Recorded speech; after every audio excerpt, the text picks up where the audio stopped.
Welcome to the first show and tell. I'm going to be first person to host one. So mine is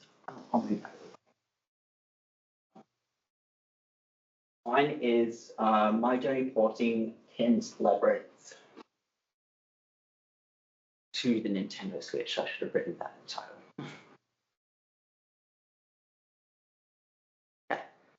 So in 2018, I saw this video come up in my YouTube recommended videos. Basically, yeah, this don't know very modern vintage gamer. He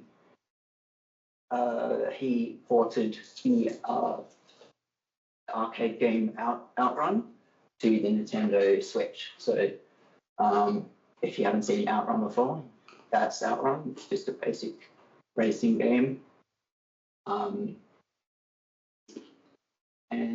he explained the process of how he did it by jailbreaking the Switch, and how he used to compile STL-based games to it. So the first step is you have to short pin 10 to ground on the right Joy-Con and put it in the Switch, and then reboot with a certain key combination, and that will force the CPU into recovery mode. Attach a USB cable from the Switch to your PC and use that utility to dump a payload to the Switch, a tiny little file that gets executed on the Switch's CPU, which causes a buffer overrun, which then jailbreaks the Switch, allowing it to execute unsigned code. And it's the whole reason I purchased a Switch. I just wanted to play around with development, see if I could do something like that guy did with Outrun. It was a risky purchase because it's expensive, and I didn't even know if I'd succeed, but I gave it a shot anyway. So that Outrun port was a source port rewritten from the original code to use STL instead. So what is STL?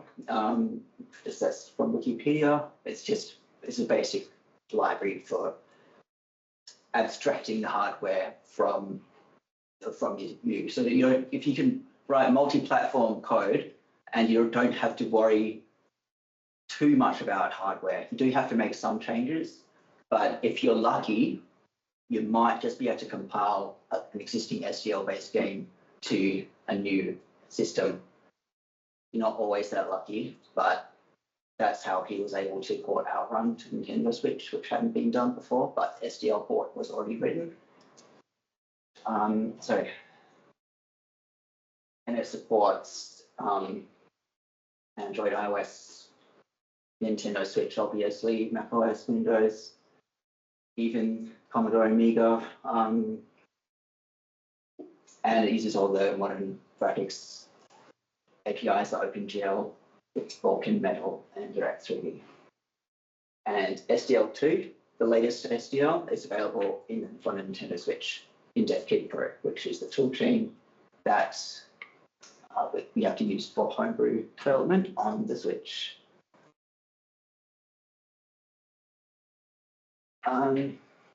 So I had to decide, if I want to port an existing STL-based game, what should I try? So I found that there is a source port of the MS-DOS game, Ken's Labyrinth, which I played a lot as a kid on my grandpa's IBM compatible PC.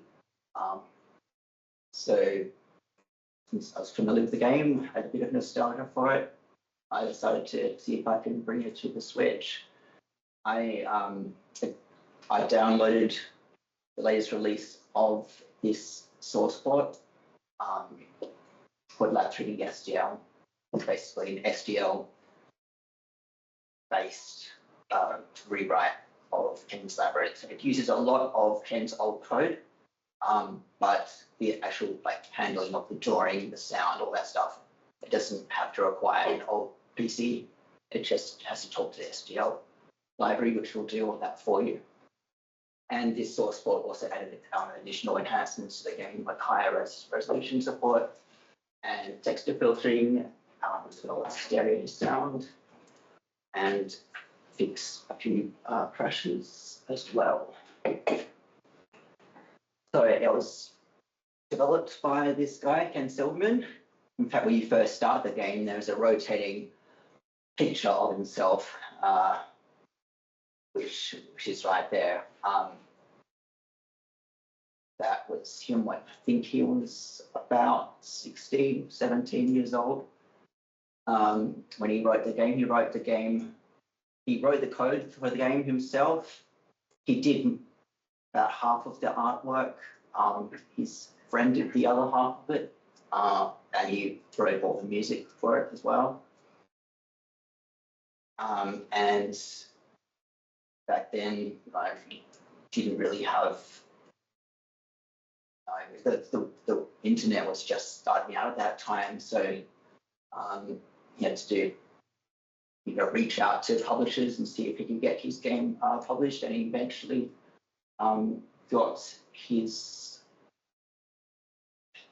he got published by Epic Mega Games.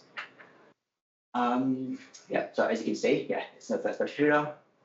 All the objects in the game, even though there's a 3D environment, these are just 2D sprites, so they will appear the same no matter what angle you look at them. It's written in his own engine, which he has used in other games as well. The engine is called the Build Engine. And Yep. So that was used in Redneck Rampage, Demon Contribute, Shadow Warrior, Blood, all those games. I've played all of those except for Shadow Warrior. But today people are still making games with the Build Engine, Ion Fury, AWOL, and Skilander, which was released in 2024. But they were made with a later version of the Build Engine than what you see here. The version of the Build Engine used in Labyrinth, you're always walking on a flat ground, and it doesn't even do any rendering for the ceiling and the floor. If you take away all the objects, all it is just a dark brown top half of the screen and a slightly less dark brown bottom half of the screen.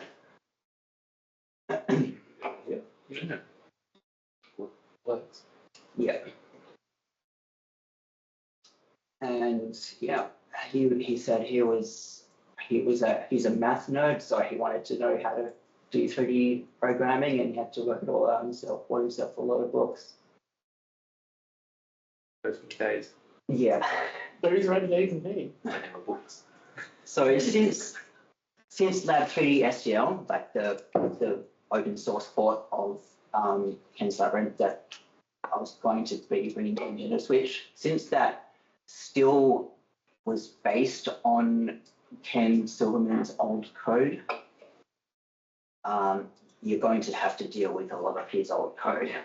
And as you can see, if you can read that, if you can make any sense of what's going on in that screenshot.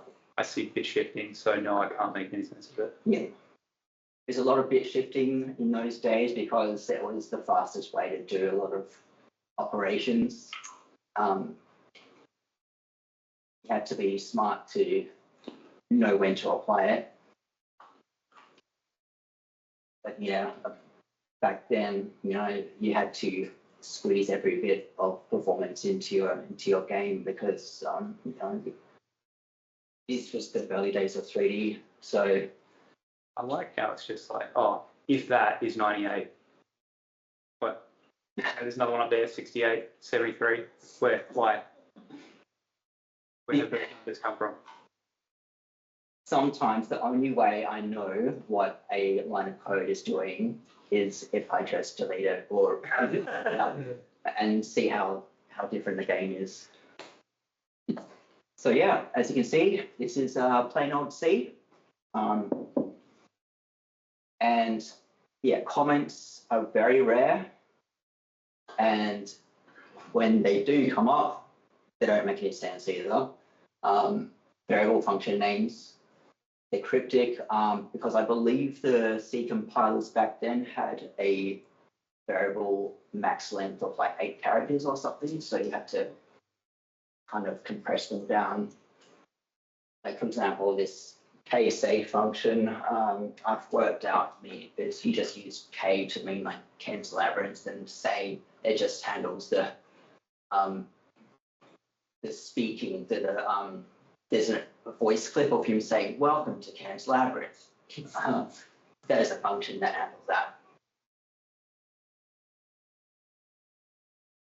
So yeah, so basically, yeah, why did I just see if it just compiles out of the box? I had to first make a make file, which was pretty much a template provided by the homebrew Switch community. So I just had to make sure all the tool chains were set up and just see if it compiled with the make file that I provided it. No, it didn't work. So that was timeline of my psyche. Basically, I was excited in the beginning, wasn't sad at all. But as time passed, you know, they just kind of flipped over. Some of the astute people amongst this audience might be able to notice a common theme amongst these undefined references. And I think they referred to OpenGL. Correct. Yeah. That's exactly right. Now, why would OpenGL not be defined? It's C++, right? I'll say. It's C. You probably haven't got the headers loaded, maybe. So, no. So, even if I included the headers, the actual runtime was not available yet for the Nintendo Switch for this DevKit Pro toolchain. So basically, yeah, all graphics supported was just software rendering, which sucks because if you wanted to do hardware video rendering, you really had to pitch your game idea to Nintendo, spend about $10,000 renting one of their dev kits, and then making a Nintendo Switch game the proper official way. Yeah, okay. But I didn't have money, patience, nor the will to even begin that process. You've also needed a license to make that guy's game. No. So he open sourced Ken's Labyrinth, which is how Lab3D SDL was able to be produced. And he also said, anyone is welcome to do whatever they want with it, just don't charge money. So I was always going to adhere to that. And I actually found Ken Silverman on Facebook. So I added him and I just sent him a cheeky DM. I just let him know that, hey, I'm going to be attempting to port Ken's Labyrinth on the Nintendo Switch. Just thought you'd like to know, because it's his baby. He made when he was a teenager. So yeah, this open source port, it was rewritten from using hardware directly to using OpenGL. But as we know now, we can't use OpenGL. SDL does have software rendering, but this would require massive rewrite. And I still to this day don't know exactly how difficult that would be, other than I know it's not going to be easy. Then 6 months later, good news. So this DevKit Pro, they released a video driver and said it supports OpenGL 2, 3, and 4. And this Labyrinth SEL is in OpenGL 2. So that's, even though it's an old OpenGL, I'm glad that they were able to support such an old version. Because the difference between OpenGL 2 and 3 is completely incompatible. It requires a complete rewrite to go from one to the other. So will it work? No compiler errors, and it generated a .nro file, which is the executable file, and it's there in the build directory. Let's just transfer it over. And yeah, as you can see, this is when you boot up like the jailbroken OS called SXOS. The man who made this, by the way, is currently in prison for what he's done. And Nintendo has sued him so high that no matter what he does, he's never going to be able to repay it. So they have completely ruined his life. The problem is that he was selling a little dongle thing that allows you to more easily and conveniently just transfer that payload to the switch without requiring a PC. So you just put it in the USB-C port, and when it boots, the dongle will transfer the payload over and jailbreak the switch. Luckily, I was able to purchase one of those before they were removed from the market. As you can see, yeah, it's got me, Cameron Armstrong, brackets, Night Fox in there. Start the game. What happens? The game boots. I can hear it, can't see it. And it's cool because I got to hear the welcome to Ken's Labyrinth. You tried turning it around. It's from. I didn't. I should have tried that. It's done that in both of the pictures. Yeah, whenever you say holding a switch, it's always got to have the front facing the camera. You probably have like more of a concept of the front of it than the back. Okay, want to make some actual custom code. Ooh. So, don't know if you've ever used hashtag ifdef. Basically, it's a way of conditionally compiling segments of the code. So you can have a whole file, but depending on what platform you're targeting, not all of that file will get passed to the compiler. So here is an ifdef switch block. So in the switch make file, I say define __ switch __. And then only if you're targeting Nintendo Switch will this block of code execute. And this is one of the functions that I wrote, which is basically a function that you're supposed to set up with this dev kit, just initializing the environment. And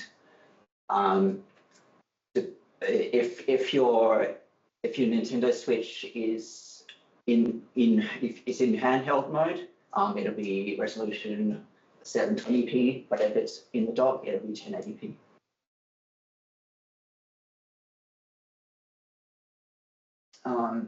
Yeah, so yeah, I experienced countless crashes in this whole process. I was still learning. I still didn't completely know what Ken's code did either. And my only debugging tool was good old printf. For debugging like a real man. Yeah. If I only had the ability to, put in breakpoints, that would have. Don't need any of that. Some more printfs. But it even took me a while to even get printf working, because if you're playing the game, what does a printf do? Yeah. So I discovered that in this tool chain, it actually outputs printf to over the network. So you can actually configure it and view it on your PC on the same network, which is cool. It's sort of like the old way of using a serial cable to do that same thing. I got banned. That's a photo I took of my Switch when I tried to open their Nintendo eShop. Yep, the use of online services on this console is currently restricted by Nintendo. And I didn't care. I really didn't care. That only means that I can't play multiplayer online games anymore, and I can't access their eShop either, which is kind of a dumb business decision, because that a game, if you want to give Nintendo money, you literally can't, unless it has a physical release. But probably most of Nintendo Switch games are download only. But as Labyrinth was crashing while developing this, it sent an automated crash reports to Nintendo, and Nintendo was then able to see that it was basically an unsigned app. So yeah, they banned me, and this is why a lot of people actually purchase two Switches, one to do this and one to, use it regularly. So is that Switch pretty much just bricked now? Yep. Well, I mean, I can still play games, right? I just can't use. Don't have as much of a selection. Yeah, I can't. Well, I can use the internet, but I can't access Nintendo servers. So whatever they except for OS updates, they will still let you do that. But the cool thing about this jailbreak is no matter what Nintendo tries, they cannot patch this exploit by software. It's a hardware bug. It's the NVIDIA the NVIDIA SoC inside the chip. The revision of that chip that the first generation of Nintendo Switch used basically allows you to access the internal recovery mode. And since then they have had to make a new revision of that CPU. So as you see there, I added myself to the credits when in the credits screen there, a bit sacred banana in there. But the game does not respond to the inputs from the Joy-Con, so it's still unplayable. I had to take that photo after I fixed the Joy-Con issue, obviously, after when we had to get to the screen. But that was the biggest thing I needed to fix. So let's make the controls work. So there's more #ifdef switch. So SDL does have support for the Joy-Cons. You don't have to worry about handling them yourself. You just have to use the standard SDL commands, and it will abstract away the whether it's a controller, whether it's Joy-Cons, whether it's a keyboard, mouse, doesn't really care. But for the Nintendo Switch, you actually do need to initialize the Joy-Cons first. So I just had to read the readmes in the development kit to learn how to do that. Now the game became playable.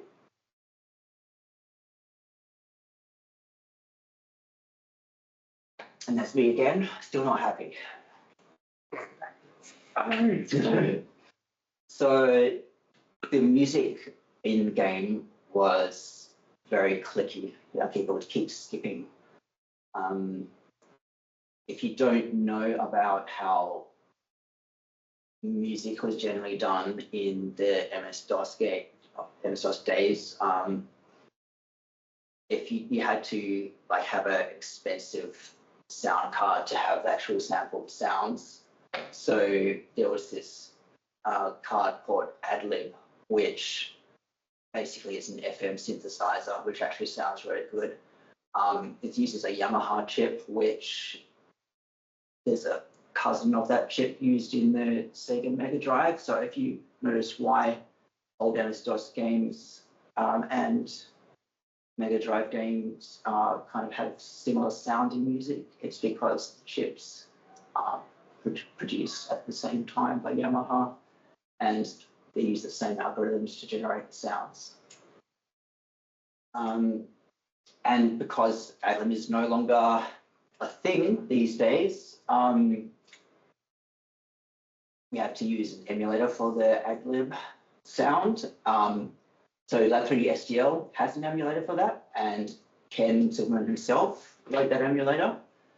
But I guess as you can see in my sadness there, yeah, it's still not working great. It was working fine on my Windows PC, but when on Switch, it was just clicky. And he said, so I reached out to Ken on Facebook. I really didn't want to have to rely on asking Ken. I wanted to do this by myself, but if you don't know how the Adlib hardware works, how can you even begin to try and fix clicking sound? So he said it's probably because I'm now compiling for 64-bit, which hadn't been done before. So he actually went through his old code, told me which lines of code to adjust to just make it work for 64-bit, and it fixed it. Nice. Not only is he a genius at coding, but if he just seems to know immediately how to solve.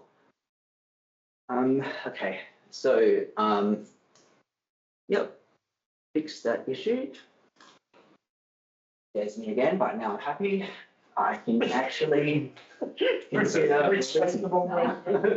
Yeah. And notice the muscles as well.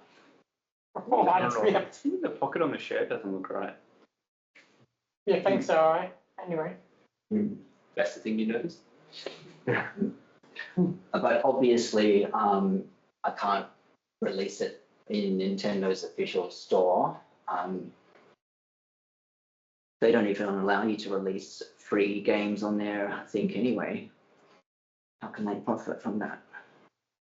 Yeah, it's Nintendo for you. Yeah. So luckily there is a homebrew app store app. It basically works like a standard app store. You just put it up and it downloads the app information. You can sort by category, all that cool stuff. And when you tap on Ken's Labyrinth by Sacred Banana, this page loads up. And yeah, you can download it right there and then, and you get like download stats and stuff. Obviously, this you can see from this screenshot that I took, it's actually from, this is 2024. So you can kind of see how many downloads I've had since then. Back when I released it, it was on version 3 point something. That's where Lab3 SDL was left at when I picked it up. But there was a major release, which I made, version 4, which I will talk about as well. Even though I've got the game running, working perfectly fine for the Switch, like why would I work on it further? Well, firstly, because once you become familiar with the code and you get attached to a project, you don't want to really let it go, and you want to see how far you can push it. Oh yeah, I told Ken, and he saw my release, and he had a link to it in his official Ken's Labyrinth website, which he hasn't updated since the 90s. So there's no CSS or anything. Basically using HTML for everything. But you know, if it works, why fix it? But yeah, that's my thing. And Labyrinth SDL is where I first. Nice, dude.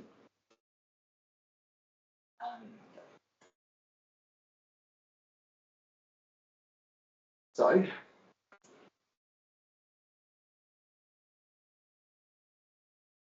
few weeks later, I just searched for Ken's Labyrinth Switch on YouTube to see if anyone was actually playing it and making videos about it. And I saw this one. So yeah, there's actual confirmation that people are actually, enjoying the work that I put into this. And this was, is that Instagram? Might be Instagram. It's Twitter. Oh, Twitter. Yeah, okay, that's Twitter. Oh yeah. And yeah, I've been like kind of searching for the Games Labyrinth hashtag to see if anyone was, mentioning the game or playing my port of it, and liking every single one that popped up and telling them thanks for playing. Version 4, I wanted to, okay, there were a couple of versions of Ken's Labyrinth out there, Ken's Labyrinth 1 and 2. They're not, like, 2 isn't really a sequel, like Ken's Labyrinth 2 is not a sequel to Ken's Labyrinth 1, it just happens to be like a version that's pretty much, it's the same game, but a lot of changes have been made to it, like slightly different maps, all the sounds are different. Every time you push spacebar and there's no object to interact with, the old version will have him just saying, save it for later. He removed that in version 2, which I don't appreciate. I think it's a very nice thing to say whenever you push spacebar. But yeah, and there's .0 and .1, but the only difference between those two is 0 was shareware, back when developers would release a free version of the game for you to demo, and then you have to go out and send some money over the mail and get your boxed copy of the game a few weeks later. So this Live3D STL did allow you to use both versions of the game, but you had to manually drag in the game files depending on which version you wanted to play. I wanted to change it so that you can drag in all the assets into 2 different folders and make a launcher using the same menu system. And depending on what you choose, you can boot directly into whichever version you want to play. Also added a setup screen and about and of what's new for whenever I do a release. I wanted to put in some change notes. I also added like extra things to the ad-lib music in the game. So there's in the music options, you can choose from off, so no music, ad-lib, or ad-lib random instruments, which I added. So you can hear all the songs with all the instruments randomized. So it just sounds fresh every single time you play it. Sometimes you get a bad roll of the die, but if you want to switch the instruments again, you just reselect that menu option and it'll switch the instruments again. And there was no macOS port, so I added that as well, which was a little bit easier than doing this for Switch. And because my compiler allowed me to do it, I just ported it to PowerPC Linux. I say ported, I just mean compiled. It's the first time it was ever built for PowerPC, and I don't have a way to test it right now. I should set up a virtual machine emulator to do that, but I don't think I'll bother. I just release it anyway. It's just part of the list of downloads to get in the GitHub releases. So that's the end of the presentation, but I can quickly just show you the macOS version.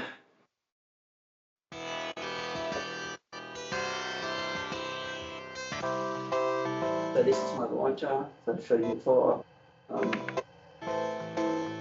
The latest release is 4.16 a crash, running controls work again, latest Switch firmware. Got a USB mount support as well. macOS version now saves settings, bugs that were in settings. Now,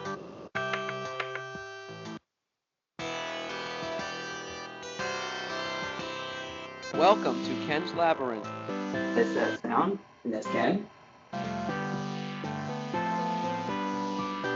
The shareware version only had this episode. Each episode has like 10 levels. And the game, you go to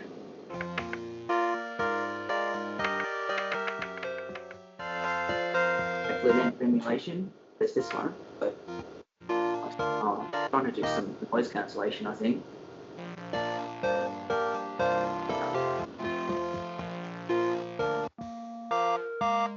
Same thing. That's it. Let's use it again. Nice. Yeah. And yeah, that is pretty much it. Thanks for watching. I don't actually have any plans to do any further work on it. The only thing is people sometimes post issues in the GitHub repo, so I have to keep checking that. And You say fix it yourself. Smart enough to make GitHub issues. And yeah, a lot of these people are gamers though, they're not coders. You expect games to fix things? Crazy. you're right.